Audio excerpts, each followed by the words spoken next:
Mainit na balita. Gusto niya siya yung bida eh.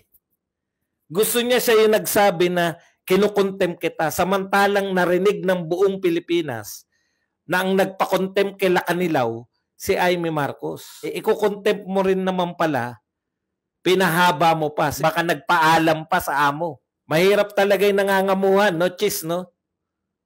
Ang linaw naman po. Hindi ka ba nanood ng hearing? Si Lacanilaw po, kinontempt na po ni Chis Escudero dahil hindi po maipaliwanag kung bakit hindi siya dapat i-contempt. Alam mo, Chis Escudero, no? Gusto mo lang maging maging star na Noche Buena eh. Alam mo yung ginagawa ni Chis Escudero, i-delay muna para yung galit, 'di ba? Ang totoo, kaya kinontempt yan, nagsisinungaling. Kinontempt ni Imee Marcos. Hinarang mo. Bakit mo hinarang? O, kita nyo ngayon, bakit niya kinontempt? Napatunayan niya yung sinasabi na nagsisinungaling. Hindi maipaliwanag yung sagot eh. Alam mo, mali. Yan po ang pinakamali mong ginagawa, Chis Escudero. Yung masyado kang, an tawag doon? Dapat sinusuportahan mo, mali man o tama, yung mga ginawa ng tauhan mo, doon ka pa rin as a leader, no? Lagi ang pagkampi mo sa yung nasasakupan, sa yung pinamumunuan. Ganun po yung leader. No? Kita mo si Tatay Digong ngayon. Nakakulong siya ngayon dahil siya yung leader niyan eh. Ikaw ang leader ng Senado na kami lahat nanonood. Oh, ngayon, para saan yan? Bakit mo siya kinontempt? Bakit kinontempt ni Chis Escudero si Lacanilaw? Simple lang. Para po siya yung maging star ng Noche Buena.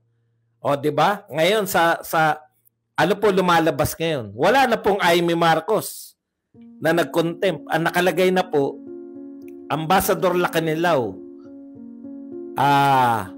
in Senate custody. Oh, ngayon, ang nakalagay na po sa balita, siya na po ang bida. Wala na pong Imee Marcos na sinasabi. In a statement, Escudero's office said the copy of order was sent. Yan. Special Envoy Marcos Lacanilaw is now on the custody of the Senate. This is in pursuant to an order issued by Senate President Chis Escudero on Monday. So siya na po ngayon na nag-order. Hindi na po si Imee Marcos. Alam niyo yun? Gusto niya siya yung bida eh. Gusto niya siya yung nagsabi na kinukontem kita. Samantalang narinig ng buong Pilipinas na ang nagpakontem kay Lacanilaw si Imee Marcos. Yung mga ganyang bagay, ikukontempt mo rin naman pala, pinahaba mo pa. Siguro tinatantyan ni Chis Escudero kung ang mga tao ba ay magagalit sa kanya o hindi. Kung ito bang si Lacanilaw ay pwedeng i-contempt, baka nagpaalam pa sa amo. Mahirap talaga yung nangangamuhan, no, Chis, no? Ang linaw naman po. Hindi ka ba nanood ng hearing? Kami nga nanood eh. Ikaw hindi ka nanood, hindi mo nakita na nagsisinungaling si Lacanilaw? O ngayon, ano po dahilan niya? Bakit niya kinontempt? Hindi maipaliwanag ng maayos ni Lacanilaw kung bakit hindi siya dapat i-contempt. Sa madaling salita, inaayunan niya yung original na dahilan ng pagkakakontempt ni Lacanilaw. Oh. Yun lang po yun. Gusto niya maging star. Gusto niya lumabas sa mga balita na siya yung nag-order. Siya po yung nag-order. Chis Escudero ang nag-order para makulong ng 2 araw. Biruin mo, 2 araw lang. Yung tao na yan ang pinuno ng pagdadala. Siya po yung naatasan. Yan tao na yan, siya yung naatasan na mag-escort kay Tatay Digong at pumirma sa mga ICC document para patunayan na si Tatay Digong ay dumaan sa tamang proseso. Yun lang, 2 days lang. 2 days lang yung makukulong siya. Tapos si Tatay Digong, kulong na ngayon, 1 buwan na mahigit, 40 days na nakakulong si Tatay Digong. Sa bagay, balang araw, no? Meron pong pagtutuos. Hindi man ngayon sa immediate, darating at darating. Kasi ang mga tao ngayon, alam na yung ginawa ninyo. Ang mga tao ngayon, lahat po nagsasabi. Kahit nga yung Supreme Court Justice na si Adolf Ascuna, sinasabi niya, tama naman, yung warrant of arrest. Ang mali, yung hindi ninyo iniharap si Tatay Digong sa local court. Tama yung warrant of arrest, pero ang mali, yung pagsusurrender ninyo kay Tatay Digong, diretso sa ICC. Yan din po yung pinagtataka ni Kaufman. Hindi, sabi ni Kaufman, hindi na nakatiis. Hindi ba may presidente kayo? Bakit pinatapon dito? Dapat kay Duterte, may Filipino court, nililitis si Tatay Digong ng Filipino judge. Wala pong dahilan para dun talaga eh. Yan po ang sinabi ng kanyang abogado. Wala silang nakikitang dahilan para litisin si Tatay Digong sa ICC, samantalang may local court tayo, may presidente tayo. Bakit takanta siya eh? Bakit yung presidente natin pinamigay yung dating presidente para litisin sa ibang bansa? Pag-amin yan na talagang inutil tong mga namumuno sa atin.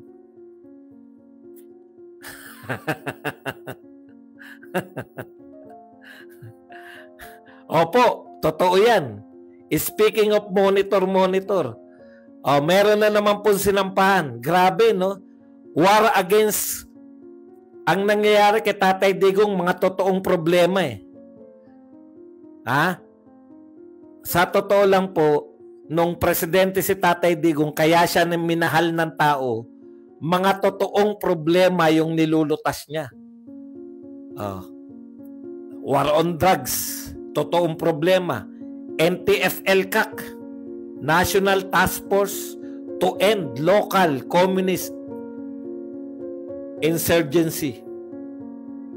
Totoo po yun. 50 years na problema ng Pilipinas yan. Gustong lutasin ni Tatay Digong. Mga totoong problema ang nilulutas.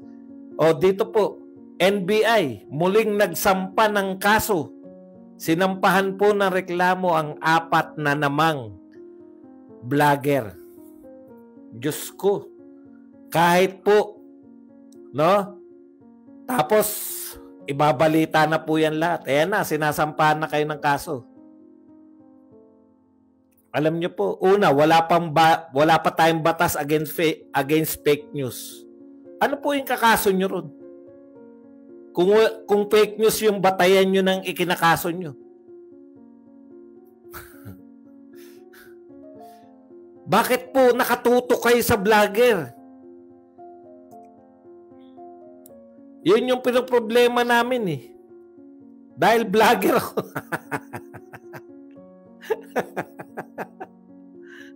Hindi po dahil vlogger ako.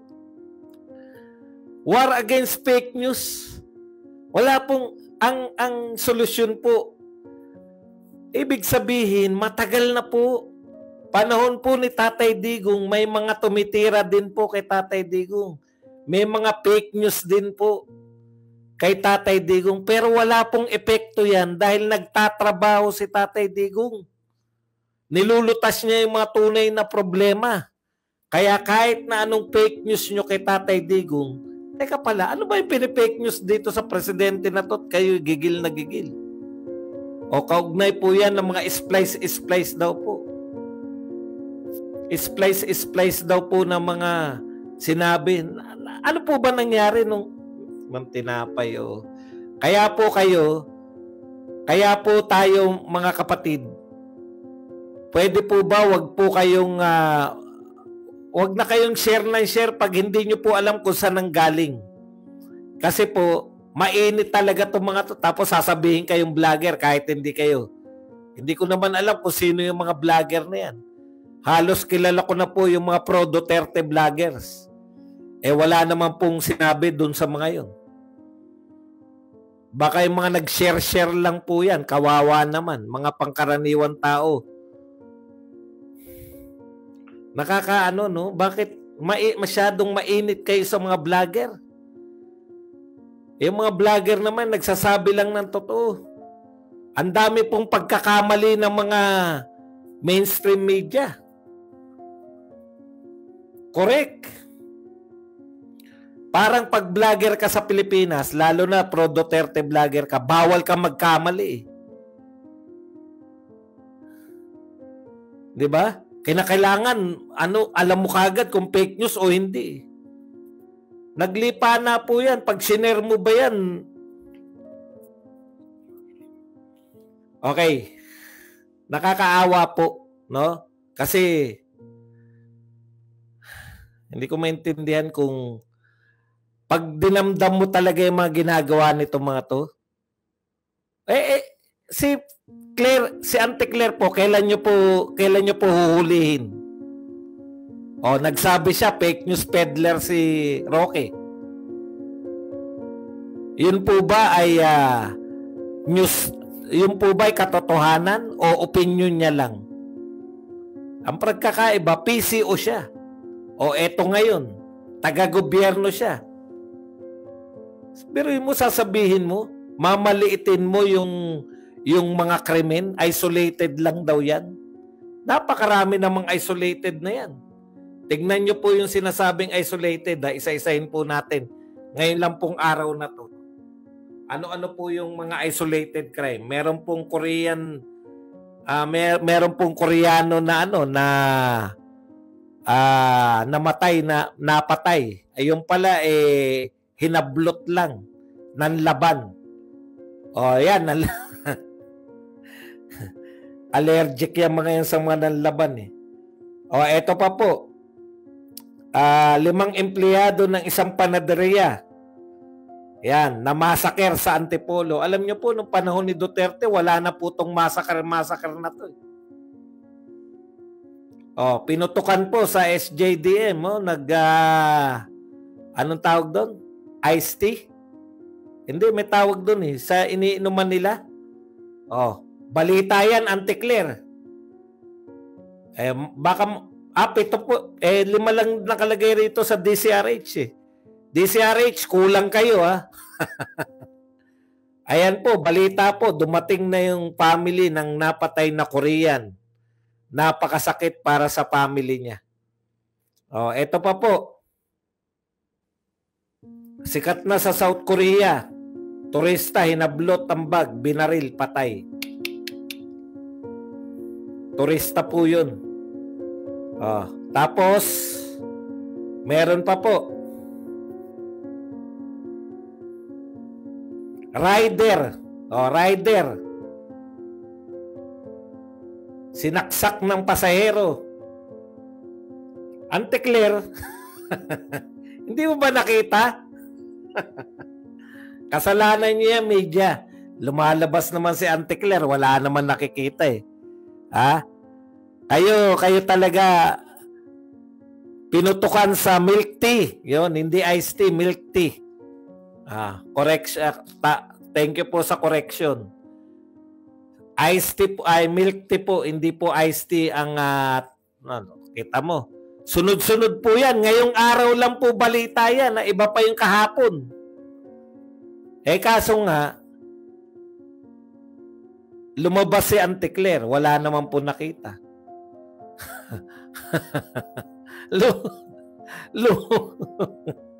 Namalengke, wala rin nakita. Ano ba naman kayo? Bakit nyo binabalita yan? Ngayon, ang masakit po nito, hindi po masakit dahil kung uma-action naman kayo, may nahuli naman yata, di ba? Pero ang pinakamasakit po nito, makikita mo po yung NBI. Ito po yung NBI, proud na proud pa sila. Ayan, Kinasuhan yung 4 na vlogger. NBI filed complaints against former vloggers for spreading a spliced video that distorted Director Jaime Santiago's remarks about OFW. Itama nyo lang po. Sabihin nyo lang sa kanila na splice yung video. Ito po yung tunay. Diyos ko naman. Di po ba ang dami pong krimen na nangyari ngayon? Tapos ang iharap nyo sa tao, kinasuhan po namin yung 4 na vlogger.